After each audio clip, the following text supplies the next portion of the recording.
Triple FM radio in Adelaide, South Australia, where it is presented there by Tony Bennett. I'm Harvey Lisker, and we'll be talking with Tony Bennett this program. So sit back, relax, and enjoy yourself. Tony Bennett. Well, thank you for all the nice things you've done for us. Where are you calling from now, Tony? Well, I'm in New York City, and that'll be the first date of the new year that I'm doing. The next night's in Utica. Now, you say you're also going to be with Leonard Bernstein. Yes, it's the very next night after the Samuel Clemens Performing Arts Center. That's back down in New York City, is that correct? Mm-hmm. It'll be at Carnegie Hall. It's a grant for opera singers, and I'm the first popular artist that they've ever invited on the show. Quite an honor. I'm really thrilled about it. That's fantastic. Have you been coming around with any new recordings lately? No, I haven't, because I've had many companies that want to record me, but I can't have a guarantee of any distributorship, and I'm just waiting for proper distributorship, and then we'll go, because I just don't want to, accuse the audience of what happens is when the record is lauded and loved by the disc jockeys and by jazz critics and everything, and then it doesn't sell. There's an insistence that the public is stupid, and I hate that. I mean, I dislike anybody who looks down at the public. Whether it's a matter of proper distribution, I'd like to have the distribution of Linda Ronstadt, or one of those new albums like the Rolling Stones or something. Well, that's something that I'm finding too. It's amazing that you're bringing that up, because, of course, being on the Big Band Jazz program, I'm a focal point for getting all of the new recordings that are coming out from the various artists. And when people go to buy them, they can't get them. Yeah, that's a shame, that really is, because first of all, jazz is now in focus for the first time in many years. The young adults love jazz as much as they love rock or punk or anything that might be a new fad. They're crazy for jazz. They love it. So that should be on the front counter. Right, and what I'm finding too is, it's too bad, like you say, that distribution system, because too many of the chain record stores go by the favorite distribution columns that come out of Billboard, I guess it is. Right. And unless they say that you're the number one seller, right, and they're not going to pick it up. So I can understand what your thinking is there, and I commend you on that. Well, I made many albums. I made 96 albums, and luckily we did them with such master musicians that there's a timelessness about them. They don't feel dated. In fact, I found some good news out recently that might be a swing for the better, and that's Nat King Cole's Unforgettable album is now in the top 10 in Australia. And that's really quite a change, because that's a catalog album. It's not a brand new album, and yet it finds itself number 10 in the Australian charts. Well, that's very interesting, too, because Australians are starving for some good music. And when they get it, boy, they talk about it and really dig it up quite often. Well, they're great down there. I've played there 3 times already, and I'm going down in 85. We have a nice tour plan down there in 85, and they've always been in the forefront of enjoying good music. Well, that's great, because I have a program over there also. Oh, wonderful. Yeah, we exchange programs with 5 Triple M FM in Adelaide. What I do is, do the same thing with you as I do with everybody else. I'm taping this interview, and when I have some spare time, I put it together with some of your best music, send it over there. Well, thank you very much. And you'd be surprised. They just love it. They eat it right up over there. I know. They love Woody Herman down there a lot. Right. And we do the same thing in England, too. So, It's England and Maine. Are you really? Yes. Whereabouts? I don't know. I've been playing all over Britain. I've been going there for the last 30 years. Mm-hmm. I go there every season, and we'll be playing in London, and then we'll be playing Glasgow and Manchester. You get up around Bradford? I don't know. I don't know the exact schedule. Yeah, because there's another program that we have. That's up in Pennine Radio, and we'll see that Rod Sawyer over there gets to get down and see you when you get into England. That's very nice. Thanks a lot, Harvey. It's working, I'll tell you, it's working beautifully. And let me get back into some of your background, Tony. Can you do that? Sure. Okay, first of all, where do you hail from? I'm from Astoria, Long Island, which is right a little suburb of Queens in New York City. We won't hold that against you. but believe it or not, I was raised for quite a few years. When my father died, I moved up to Pirates, New York, which is close to Syracuse. It's near Watertown and Canton. It's a little town. It's only about 900 people. Well, so you're familiar with central New York area, that's for sure. Now, when you started singing, did it just come to you, or did you take any training? Well, I've always loved it, but I took an awful lot of training. But my father and my brother sang, and my whole family were musical.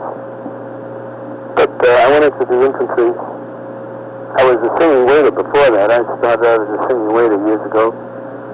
And, a singing waiter is someone who just goes around, waits on tables, and takes requests, and goes into the kitchen, learns the song, and comes out and gets tips for singing the song. And then I went into the infantry and went into France and Germany. And when I came out, I joined the GI Bill of Rights and went to the American Theater Wing, which had a fantastic school, marvelous teachers, and I had very good training with Miriam Spear on 52nd Street, right when the Jazz Street was roaring, and also a bel canto teacher by the name of Pietro D'Andrea. And I got a lot of training that way. And then Pearl Bailey saw me and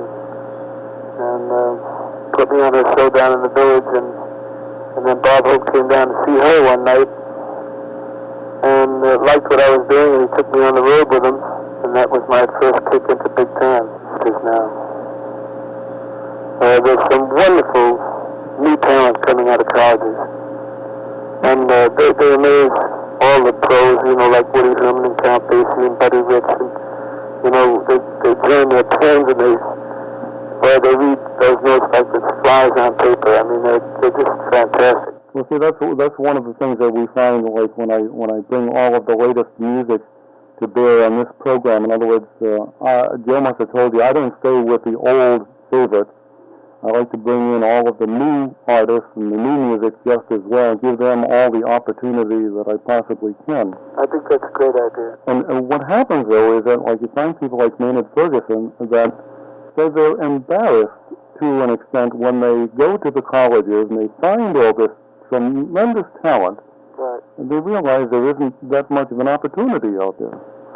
I know, but it's encouraging that they're out there, that they're studying. Louis Belson has contributed an awful lot into helping youngsters out. Of course, Woody Herman is the real grand professor of it all. He's broken in more young musicians and got them to really become master performers and become quite famous also for just being with Woody. That's correct. But I also find that in talking with Woody, that he looks at it as a bleak outlook for the graduates also. He seems to have this, let's try to think of course, he's been hurt so many times throughout the years because of the non-acceptance here in the United States of his type of music. It's too bad that great music has to go through a suffering period. We should get to, I think we should get a little more patriotic and realize that it's an American art form, and the public should support these more mature popular artists. I think it's coming. I do too. The young adults, they love jazz now. It's really in fashion. For the first time in 25 years, it was always kind of a cult thing, and now it's turning around. Even the rock kids are getting to enjoy it and appreciate it and respect it, and it just seems like a whole new trend happening. Well, something else, too, I think has something to do with it is the fantastic engineering that's going into the recordings. Absolutely. The sound is just tremendous. Now, I know a lot of the youngsters out there, they get the best audio they can get with all the greatest speakers and everything. They want to hear it. They're really booming out there. And even here on AM, they're getting some good quality out there. But that's great. Now, what I was going to ask, too, was I know from all the recordings that you made, I want to ask you a special question, not particularly on the best-selling tune that you came out with, but what was the best one as far as you personally getting involved with? Well, I did 96 albums, and they were all fantastic. I mean, they were with Count Basie, they were with the London Philharmonic, they were with Robert Farnon.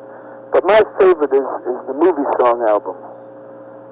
It's an album that we made with a whole group of great arrangers like Quincy Jones and Neil Hefti and Percy Faith and David Rose and all the great orchestrators. And we sang the songs that they composed, like Johnny Mandel. Johnny Mandel supervised the album, and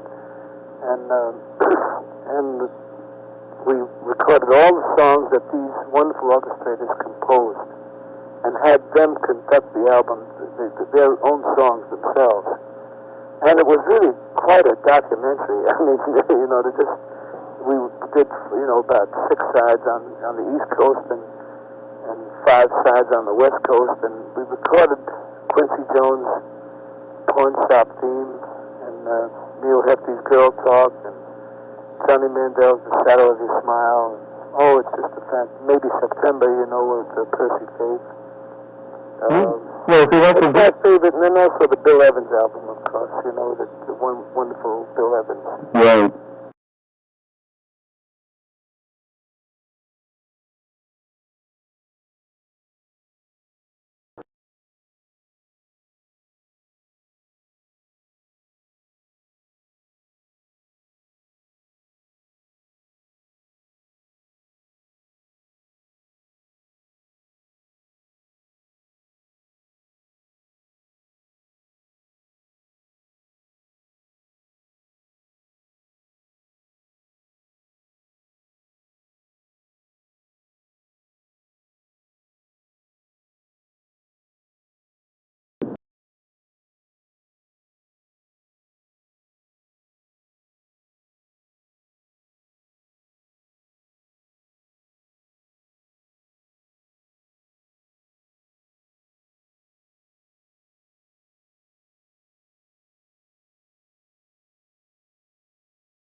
That's why I asked, because I know there's always something that strikes out with each artist, as having something special in back of it.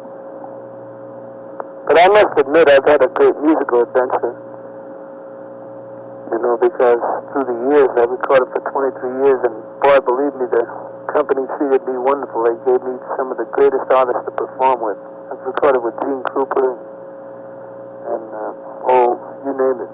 We recorded with Basie and all those wonderful artists that he had, like Joe Newman and Sonny Payne and Frank West.